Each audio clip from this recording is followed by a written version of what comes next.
Hello guys, welcome back to my channel Cinefan TV. आप सभी का बहुत बहुत स्वागत है इंडियन रिएक्शंस में। आज हम देखेंगे कि टाटा मोटर्स ने कैसे प्राउड करवाया है हम लोगों को अपने से बड़ी कंपनीज को, जैगवार और लैंड रोवर को खरीद के। तो चलिए हम वीडियो स्टार्ट करते हैं और वीडियो खत्म होने के बाद हम लोग रिएक्शंस बताएंगे आपको। करेंगे किस तरीके से क्या हुआ, कैसे कंपनी ने खरीदा, वो सब चीजें। अगर वन की महारानी के पास कोई नूर है तो क्या हुआ, हमारे पास जगुआर और लैंड रोवर दोनों हैं। ये थी अखबार की हेडलाइन जब टाटा ने जगुआर और लैंड रोवर को खरीद लिया था 2.7 बिलियन 9,200 करोड़ रुपए में। ये कोई नॉर्मल बिजनेस ट्रांजैक्शन नहीं था, ये भारतीयों के लिए गर्व की बात थी और इंटरनेशनल मार्केट में एक बहुत बड़ा धमाका। फोर्ड जो दुनिया की सेकंड लार्जेस्ट कार मेकर है, वो जगुआर लैंड रोवर को प्रॉफिट में नहीं ला पाई और रतन टाटा ने कैसे प्रॉफिट में लाके दिखाया उसको। फोर्ड जिसने कभी टाटा का अपमान किया था, टाटा ने वही चीज वापस खरीद के कैसे बदला लिया। और कोई फालतू कहानी नहीं सुनाऊंगा, बिजनेस कोच का चैनल है। तारीख की बात करेंगे, फैक्ट की बात करेंगे, बंदों की बात करेंगे। ये केस स्टडी हर उस भारतीय के लिए है जिसको टाटा से प्यार है। ये हर उस बिजनेसमैन और बिजनेस के स्टूडेंट के लिए है जो ये जानना चाहता है कि लॉस में चीजें आती कैसे है और लॉस में आती है तो उसको फिर प्रॉफिट में लेके कैसे जाते हैं। ये केस स्टडी आपको सिखाएगी कि कैसे अपने एम्प्लॉय का और आसपास के लोगों का दिल जीता जाता है। ये कहानी है टाटा की, ये कहानी है देश की और ये कहानी है एक सपने की और सम्मान की। अगर आपको सुननी है तो ये कहानी पूरी सुनना, बीच में छोड़ के मत जाना, कहानी का अपमान हो जाएगा। जाना है तो अभी निकलो। तो जनता जनार्दन की जय बोल के करते हैं वीडियो की शुरुआत। कोई छोड़ के नहीं जाएगा। जैगवार और लैंड रोवर की कहानी चालू होती है टाटा मोटर्स से। टाटा मोटर्स ने कहा इंडियन मार्केट में तो हमने काफी रूल कर लिया, अभी भी बहुत सारी स्कोप बाकी है, लेकिन अगर टाटा मोटर को एक इंटरनेशनल ब्रांड बनाना है, ग्लोबल मार्केट में जाना पड़ेगा। और ग्लोबल मार्केट में जाने में सबसे जो डेवलप्ड मार्केट है यूएस मार्केट, वहां पे एंट्री करनी पड़ेगी। पर यूएस जैसे डेवलप्ड मार्केट में जीरो से ब्रांड को बनाना बहुत ज्यादा खर्चे का काम है और वहां के डेवलप मार्केट के जो कस्टमर है उनकी एक्सपेक्टेशन भी बहुत ऊपर होती है, तो उनको मैच करना भी कोई हल्की चीज नहीं है। तो एक ही तरीका था कि वहां की जो ऑलरेडी कंपनी या कोई ऑलरेडी ब्रांड वहां पे बिकता हो, उसको खरीद के ही ये काम किया जा सकता था। तो टाटा इस जुगाड़ में था कि भाई साहब कोई ऐसा बढ़िया ब्रांड मिले जिसको हम खरीद सकें। वो मौका मिला उनको 12 जून 2007 को, जब फोर्ड ने ऑफिशियली अनाउंस किया कि हमारे जो दो ब्रांड है जगुआर और लैंड रोवर, इनको हमको बेचना है साहब। अब बात करते हैं फोर्ड जगुआर और लैंड रोवर को आखिर बेचना क्यों चाहता था और ये इसने खुद ने डेवलप किए थे या किसी और के थे। तो भाई साहब ये ब्रांड खुद फोर्ड ने बनाए भी नहीं थे। ये जो जगुआर ब्रांड है ये तो 1935 में बना था और उसके बाद 1989 में फोर्ड ने इसको खरीदा था 2.9 बिलियन खर्च करके। लैंड रोवर बना था 1948 में। ऑफ राइडिंग में इसको गोल्ड स्टैंडर्ड माना जाता था, इसके बराबर कोई व्हीकल ही नहीं था, ये सबसे लव्ड ब्रांड था। लेकिन प्रॉफिटेबल का चक्कर इसका ऐसा है कि बार बार कंपनियों बदलती रही, एक कंपनी बेचती दूसरी खरीदती, बिकते बिकते 1994 तक BMW ने इसको खरीदा। सन 2000 में फोर्ड ने BMW से इसको खरीद लिया। अब सवाल ये आता है कि फोर्ड जगुआर और लैंड रोवर को बेचना क्यों चाहता था। फोर्ड का जो खुद का मेन कार बनाने का बिजनेस है यूएस में, वही घाटे में चलने लग गया। 2006 में इसको 12.6 बिलियन, जो कि लगभग होता है 1 लाख करोड़ का घाटा हुआ। 2007 में 2.6 बिलियन का घाटा हुआ। तो फोर्ड ने कहा भैया पहले अपना जो मेन काम यूएस में है, जिसके भरोसे जाने जाते हैं, उसको तो संभाल लें। ये दो ब्रांड के चक्कर में भाई साहब डिस्ट्रैक्शन हो रहा है, तो इन दोनों ब्रांड को निकालो, कुछ थोड़े बहुत पैसे जनरेट करो और अपने मेन धंधे पे फोकस करो। इसलिए इन दोनों ब्रांड को वो निकालना चाहता था। अब लैंड रोवर के बारे में जैसे मैंने बताया, ये तो आइकॉनिक ब्रांड था, हमेशा प्रॉफिटेबल रहा, गोल्ड स्टैंडर्ड रहा, इसने हमेशा प्रॉफिट कमाया। जगुआर की किस्मत हमेशा खराब रही, जगुआर ने किसी को प्रॉफिट कमा के दिया ही नहीं। फोर्ड ने भी जगुआर में जबरदस्त घाटा खाया। जगुआर के बारे में एक जोक कहा जाता है कि कोई भी एक जगुआर नहीं लेता, दो लेता है। क्यों? एक तो हमेशा गैराज में खड़ी रहती है। तो जब फोर्ड ने कहा कि यार अगर मैं बेचने में निकालूंगी तो लैंड रोवर तो प्रॉफिटेबल है, इसको तो सब ले लेंगे, जगुआर की कोई हाथ नहीं लगाएगा और हमें तो इससे ही आफत से मुक्ति पानी है।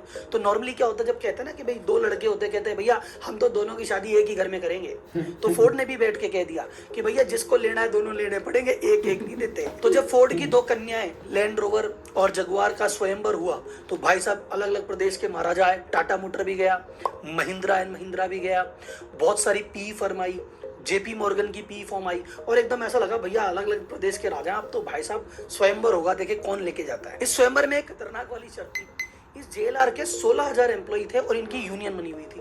तो इन्होंने पंगा डाल दिया, इन्होंने कहा देखो जो पी फर्म है, प्राइवेट इक्विटी फर्म है, उसको तो नहीं बेचोगे, हमको बेचना है ना, बेच दो, कंपनी बेच दो, लेकिन किसी हम मोटर बनाने वाली कंपनी है तो किसी मोटर बनाने वाली कंपनी को ही बेचोगे। ऐसे प्राइवेट इक्विटी फर्म को मत बेचना कि किसी को भी बेच दिया, वो पता नहीं फैक्ट्री बंद कर देंगे, 10 चीज कर देंगे। तो उन्होंने पंगा डाल दिया। तो जैसे ये शर्त रखी, जितने भी प्राइवेट इक्विटी फंड वाले आए थे उनको तो भैया उन राजकुमारों को वापस लौटना पड़ा कि ये कन्या तो नहीं आ रही हाथ। महिंद्रा एंड महिंद्रा ने शुरुआत में बोली लगाई, पर जैसे ही बोली का लेवल बढ़ा, आनंद भाई बोले भाई साहब टाटा जी से क्या बैठना, घर के ही आदमी है, वो भी चले गए। और फाइनली फोर्ड ने भी कहा कि जितने भी कैंडिडेट आए हैं उनमें जो सबसे एलिजिबल कैंडिडेट है, जो हमारे शर्तों को आसानी से मान लेगा, जो हमारे एम्प्लॉय को भी खुश रखेगा, जिस पे भरोसा किया जा सकता है, वो है टाटा। तो जो टाटा का ट्रस्ट है और जो टाटा का रेस्पेक्ट है, इंडिया में नहीं पूरे वर्ल्ड में है भाई साहब। तो जब फोर्ड ने कहा भैया हम तो टाटा मोटर्स को बेचेंगे, तो टाटा मोटर्स तो ऑब्वियसली खुश था, एम्प्लॉयज भी खुश हो गए कि हाँ ये बढ़िया डिसीजन है। इंडियन गवर्नमेंट भी बहुत ज्यादा खुश थी, ब्रिटिश गवर्नमेंट भी बहुत ज्यादा खुश थी। टोनी ब्लेयर ने तो भैया कांग्रेचुलेशन बोला कि भैया अच्छा हुआ टाटा ने बेचा, क्योंकि टाटा को एम्प्लॉय का ख्याल रखना आता है, तो हम बड़े खुश हैं कि यार टाटा को ये फर्म बिकी। तो जब फोर्ड ने ये गाड़ियां बेची, टाटा को हाथ जोड़ के बिल फोर्ड ने एक बात कही कि भाई साहब आप हम पे एहसान कर रहे हैं ये गाड़ी लेके।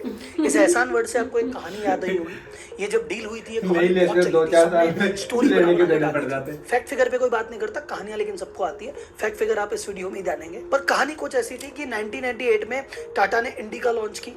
अब इंडिका लॉन्च की पर उसकी सेल बहुत डाउन थी, तो उन्होंने कहा ऐसे तो काम चल रहा नहीं। तो वो फोर्ड के पास गए, भैया हमारा कार वाला डिवीजन आप ले लो। तो उन्होंने कहा यार जब तुमको कार बनानी आती नहीं, क्यों आए थे डिवीजन में, तुम तो बस ट्रक बनाने वाले हो, बस वही बनाया करो। ऐसा करके रतन टाटा का अपमान कर दिया था। उसी फोर्ड की कंपनी का घमंड नीचे हुआ और हाथ जोड़ के कंपनी बेचनी पड़ी। और फिर फाइनली 2 जून 2008 को ये डील कंप्लीट हुई। और जैसा मैंने बताया आपको कि अखबारों की headline, empire strikes back, India rule Britannia, Jaguar is now Indian. Queen के पास कोहिनूर है तो क्या हुआ, लैंड रोवर जगुआर तो हमारे पास है।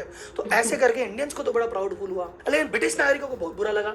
उन्होंने कहा यार ये कोई बात थोड़ी होती है यार, हमने इन पे रूल किया है, हमारी कंपनियां खरीद रहे हैं, ऐसी कोई बात थोड़ी होती है। तो उनसे जब बातचीत की तो उनके नागरिकों का कि यार जब फोर्ड जैसी कंपनी जब लैंड रोवर को प्रॉफिट में नहीं चला सकी, जगुआर को नहीं चला सकी, तो भाई साहब टाटा की क्या औकात है।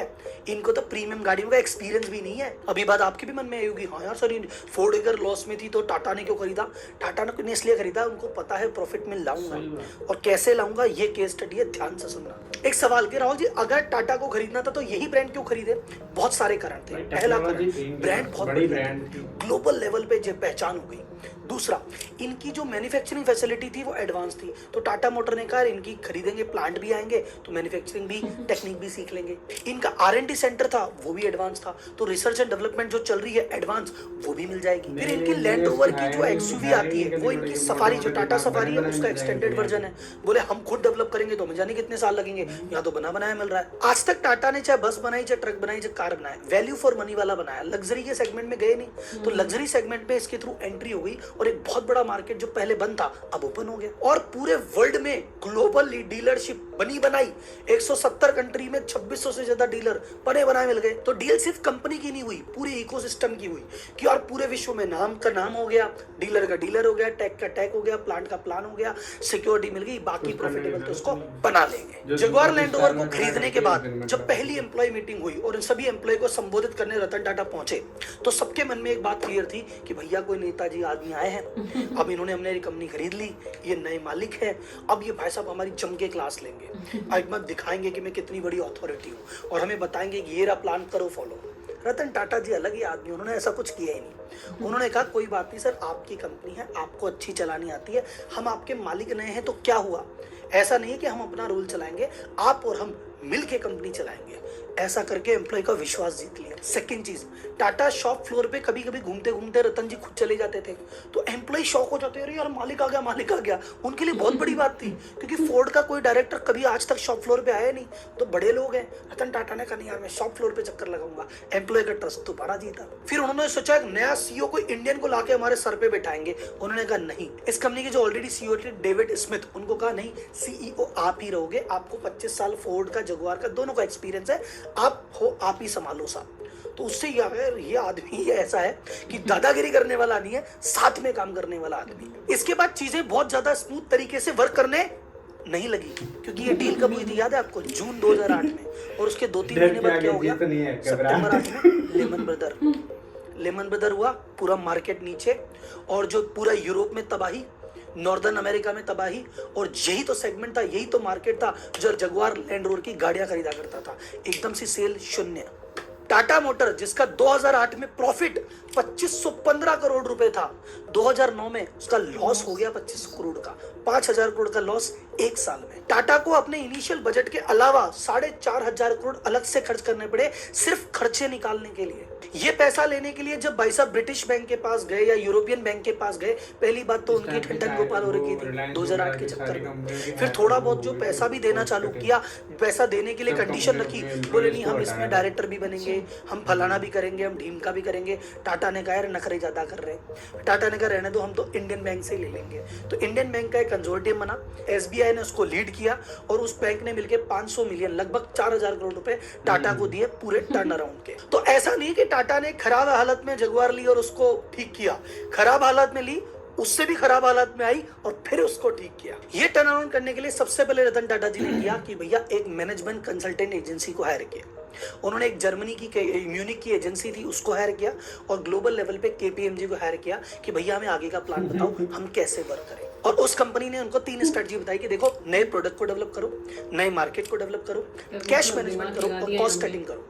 तो जितने भी भाई साहब, जितने भी व्यापारी टू सीओ वाले हमारे पार्टिसिपेंट हैं, जिन्होंने व्यापारी टू की क्लास अटेंड की है या एडवांस क्लास अटेंड की है या बूट के में साथ काम करते हैं, याद करो अपन क्या बातें करते हैं कि भाई साहब आपकी कॉस्ट कटिंग जरूरी है। जब रतन टाटा जैसा फिगर कॉस्ट कटिंग के फेवर में है, आप कौन से देश के नेता हो रहे हो, कौन से खेत की मूल्य हो भाई साहब। एक आदमी कहता सब कंसल्टेंट की क्या जरूरत है, बिजनेस तो आदमी कर लेगा। सर जी जिन्होंने बिजनेस 150 साल चलाया, जब कोई प्रॉब्लम आती है, जब वो कंसल्टेंट को हायर करते हैं तो हम कौन से खेत की मूल्य है। तो यहाँ पे एक मैसेज उन लोगों के लिए भी है जो 99 रुपए देने के लिए 100 बार सोचते हैं कि यार देवे के ना देवे। अरे दादा सोचो जरा, कॉस्ट कटिंग में क्या क्या किया। सबसे पहले आया लेबर फ्रंट पे, बैठ के सब लेबर को बैठ के समझाया, देखो कंपनी की हालत तुम्हें पता है पहले ही ज्यादा खराब थी और अब तो बहुत ज्यादा खराब हो गई, या तुम बोलो तो मैं तुम्हारे आधे से ज्यादा को अभी निकाल दूं और सब कुछ बंद कर दूं, फैक्ट्रियां, और तुम साथ दो तो अपन कंपनी को प्रॉफिटेबल बना सकते हैं। और लेबर को समझा के कुछ एग्रीमेंट किए जिसपे ये आए। पहला इन्होंने कन्विंस किया कि जो 40 घंटे तुम पर वीक काम करते हो 3 घंटे एक्स्ट्रा काम करना पड़ेगा। पूरी लेबर मान गई, बोले हाँ साहब। फिर उन्होंने कहा कि भाई पे फ्रीज करना पड़ेगा, इसमें तुमको सैलरी रेगुलर बेसिस पे नहीं दे पाऊंगा, थोड़ा रुक के देना पड़ेगा, 2 महीने 4 महीने सैलरी रुक के देंगे, टुकड़ों में देंगे। लेबर ने कहा ठीक है भाई साहब। कुछ जो पुराने इनएफिशिएंट लेबर थे, ऐसे 2000 लेबर को नौकरी से हटाया भी गया। कुछ इनएफिशिएंट लोग थे उनको जबरन छुट्टी पे भेजा गया, कईयों को वीआरएस दिया गया। इन सब चीजों को करके टोटल 32% मैन पावर को इन्होंने एडजस्ट किया और टोटल 68 मिलियन पाउंड यानी लगभग 680 करोड़ रुपए की सेविंग अर्जित की। R&D में, रिसर्च एंड डेवलपमेंट में हैवी इन्वेस्टमेंट किया। इंडस्ट्री स्टैंडर्ड है अपने रेवेन्यू का 5% इन्वेस्ट करना चाहिए, टाटा ने 14% इन्वेस्ट किया कि भैया नया ऐसा मॉडल बनाओ जो फ्यूल एफिशिएंट हो, जो चीजें जल्द बिके और कंटेम्परेरी मॉडल के अनुसार हो। तीसरा नए मार्केट डेवलप किए। ये जितनी भी सेल जगुआर की होती थी वो होती थी नॉर्थ अमेरिका से, मेन अमेरिका से या फिर इनके यूरोपियन मार्केट से। अब वो तो बंद पड़े तो इन्होंने मार्केट डेवलप किया चाइना, इन्होंने डेवलप किया रशिया, इन्होंने डेवलप किया लैटिन अमेरिका। तो टोटल जगुआर की सेल जो उस समय जब इन्होंने बाय किया, टोटल सेल का 1% आता था इन जगह से, इनसे आने लग गया 20%। 2009 में टर्नओवर चालू हुआ था, 2017 में लेडीज एंड जेंटलमैन दिल को थाम लीजिए, सेल कर दी तिगनी, $34 बिलियन, 2,31,000 करोड़ की सेल। टाटा ग्रुप में इस समय टाटा मोटर में 80,000 एम्प्लॉई हैं, उनमें से 35,000 सिर्फ जगुआर और लैंड रोवर में हैं। और एक फैक्ट मैं आपको बताना भूल गया, जब टाटा मोटर ने जगुआर लैंड रोवर खरीदी थी, Jaguar land rover Tata motor से भी बड़ी थी। तो कुछ इस प्रकार से टाटा ने लैंड रोवर जगुआर को खरीदा, टर्न अराउंड किया। और इससे जो लेसन हम सीख सकते हैं, लेसन नंबर 1, आपको अपने एम्प्लॉय का दिल जीतना पड़ेगा। डंडे देके, स्ट्रिक्टनेस करके, अपना नेता बन के कुछ नहीं होता। जब दिल से दिल मिल जाएंगे, वो हाथ मिलाएंगे और फिर रिजल्ट आएगा। दूसरी चीज जो आपको सीखनी है कि आपका टैग कितना भी हाई हो, आपकी कॉस्ट हमेशा लो रहनी चाहिए। अगर आपकी कॉस्टिंग लो नहीं है, आप कॉस्ट कटिंग पे ध्यान नहीं दे रहे, आप कितने ही बड़े तुर्रम खाओ, आप बोलो सर मेरा 70% मार्जिन है, तो 71% आने का प्रयास करना चाहिए। 30% की कॉस्ट है तो काट के 29 लेके आओ, 29 से तो 28 लेके आओ। हमेशा जहां 1 रुपया 2 रुपया 1 पैसा मिले, काटने का सदैव प्रयास करो। नए प्रोडक्ट और नए मार्केट की खोज में हमेशा रहो। टाटा मोटर कहता है इंडिया में सब बिक रहा है, सब कुछ ठीक ही तो है, लेकिन आज ग्लोबल मार्केट में जाना है, खोजा, ढूंढा, काम किया। जगुआर लैंड रोवर मिली, बराबर बिकती तो है यूरोप में और अमेरिका में, क्या बेचना, चाइना ढूंढा, रशिया ढूंढा, पूरा मार्केट डेवलप किया। तो हमेशा अपनी सेल बढ़ानी है, या तो नया नया मार्केट डेवलप करो, या नए नए प्रोडक्ट डेवलप करो, या नए नए सेगमेंट में चले जाओ। टाटा वैल्यू फॉर मनी में था, लग्जरी में चला गया। टाटा इंडिया में था, इंडिया से बाहर चला गया।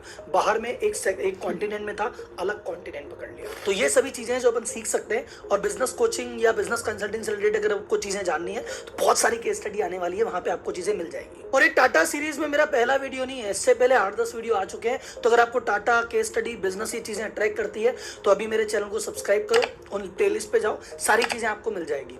अगर आपको पूरी वीडियो देखने में इंटरेस्ट है और बिजनेस फाइनेंस के रियल में जानकार हो, जागरूक हो, तो इसको चैनल को सब्सक्राइब करना, नहीं तो फालतू भीड़ बढ़ा के क्या करेंगे। तो जनता जनार्दन को एक बार फिर जय हिंद, धन्यवाद। इस वीडियो को बस एक छोटी सी रिक्वेस्ट है, शेयर बहुत ज्यादा करना, जगह जगह भेजवा देना।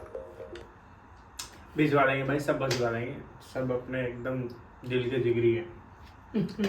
तो टाटा जी जो थे वो तो एकदम लेजेंड थे, पूरी दुनिया में अपना डंका बजाया। और हिंदुस्तानी होने के लिए हमारा तो एकदम दिल के एकदम प्राउड फील हो रहा है बहुत ज्यादा। वो हमेशा जब तक रहेंगे याद है। टच दिल के करीब आ गए। गए तब भी। तो और बहुत ही अच्छा वीडियो है, प्लीज देखिए, पूरा एंड तक देखिए, वरना टाइम पास करने की कोई जरूरत नहीं है। ऐसा उन्होंने भी कहा है, हम भी कह रहे हैं आपको कि बहुत ही अच्छा लगेगा। आप इंडियन हो, आपको प्राउड फील होगा कि वाकई में मतलब अपना देश कितनी तरक्की पे है और कितना कुछ किए हैं उन्होंने हमारे लिए। उनके लिए बहुत बहुत थैंक यू उनको। आज भी करते हैं, पहले भी करते थे और हमेशा करते रहेंगे। तो कैसा लगा गाइज आपको वीडियो? अगर अच्छा लगा हो तो कमेंट कीजिए, शेयर कीजिए और हमारे चैनल को सब्सक्राइब करना मत भूलिएगा। और टाटा जी के वीडियोस और देखने हो तो डिस्क्रिप्शन में सर का लिंक है, तो वहाँ चैनल पे जाके और भी 10, 20, 30 वीडियोस बना के सर ने बहुत शानदार वाली, वो भी देख सकते हो। और वीडियो अच्छा लगता हो तो लाइक शेयर सब्सक्राइब कमेंट सब कुछ कर दो भैया। और नेक्स्ट वीडियो में फिर से मिलेंगे वापस। तब तक के लिए थैंक यू, बाय बाय, जय हिंद।